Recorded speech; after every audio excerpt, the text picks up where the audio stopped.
Bismillahirrahmanirrahim. Bəhsimiz Qur'an-ı Kərimdə 12-ci imamımız İmam Məhdi əleyhissalam haqqında nazil olan ayələr barəsində idi. Bu günləri Qur'an-ı Kərimdən şəhadətlə, şahidlərlə bağlı ayələri diqqətinizə çatdıracağam. Həmin ayələr şahid, şəhadət verənlər ayəsi adlanır.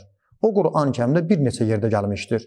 Ümumi, qısa, hamısını bir yerə topladıqda bizə Qur'an-ı Kərimdə Allah Teala xəbər verir ki, hər bir zaman, hər bir xalqın özünün şahidi olmalıdır. Onların əməllərinə əhatəsi olan, bilən, əməllərini görən və əməllərinə qiyamətdə şəhadət verən bir şəxs olmalıdır. Sual, o şəxs kimdir?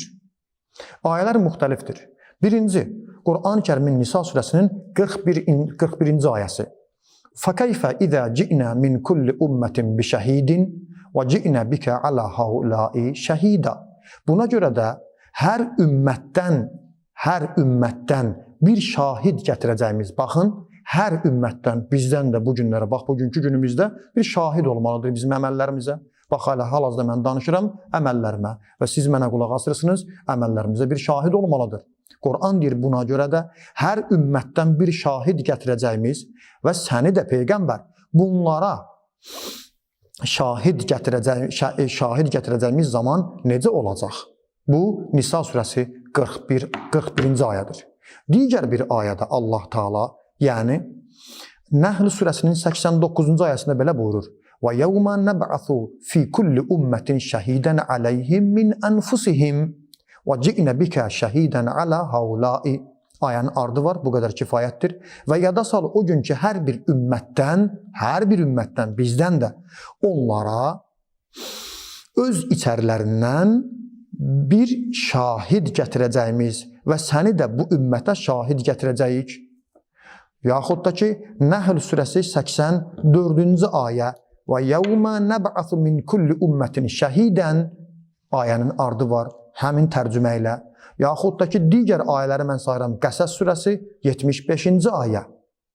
O cümlədən Nəhl surəsi 84-cü ayəndə diqqətinizə çatdırdım və o cümlədən də bundan öncə oxuduğum ayələr, ümumi ayələrdən belə nəticə alırıq.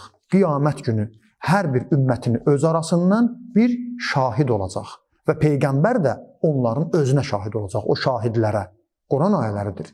İndi ayənin özündə Allah Teala bizdə şahiddən danışır. Bizim bugünkü günümüzdə, bizim bugünkü zamanımızda şahidlər kimlərdir? Ümumi ayələrdən bu nəticəni alırıq. 1.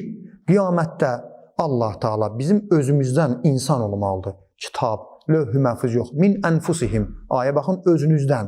Bizim onların özlərindən, daha doğrusu. Bizim özümüzdən olmalıdır. 2. O şahid bir nəfərdir. O təkdir. 3.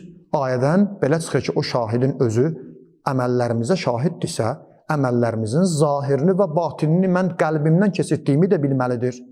Və o şəxslərin özü kim olmalıdır ki, onların elə bir elmi, elə bir savadı Allah tərəfindən olsun ki, onlar üzdə, o cümlədən batində, zahirdə, həm də daxilimizdə olan günahlardan belə qəlbimizdən keçəndən xəbərdar olsunlar. Və baxırıq Qur'an-ı Kərimə, bu elm ancaq Allahın elmi ola bilər. Necə ki, bundan öncə Həzrəti Əli əleyhissalamla bağlı ayələrdə Rə'd surəsinin axırıncı ayəsini, 43-cü ayəsini zəhmət olsa təzədən müraciət edin. Peyğəmbərin peyğəmbərliyinə şahid qismində Allahdan əlavə kitab elmi yanında olan insanın şahidliyi gətirilmişdir. Ki, Peyğəmbər buyururdu, Əhl-i Beyt hədislərində, Əhl-i Sünnə qardaşlarımızın kitablarında o şəxs Həzrəti Əli əleyhissalamdır və onun Əhl-i Beytidir.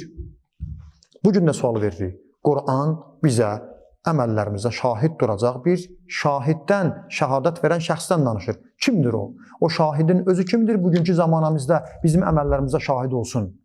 Və özü də o şahid məsum olmalıdır. Çünki əgər səhv edərsə, şəhadətində yalan şəhadət verərsə, məsum ola bilməz. Kimdir o bu günlərə məsum şəxs əməllərimizə şahid olsun? Və son, o şəxsin özü qiyamətdə Peyğəmbərlə bağlılığı olmalıdır. Çünki Peyğəmbər də o şahidlərə şahid olacaqdır. Onların özünə şahid olacaqdır ki, böyük bir şəxsiyyət olmalıdır ki, Peyğəmbər ona şahid olsun. və o şəxs əqidəmizə əsasən, hədislərə əsasən Peyğəmbərin əhl-i beytindən olan bizim bugünkü zamanımızda İmam Məhdi əleyhissalamdır.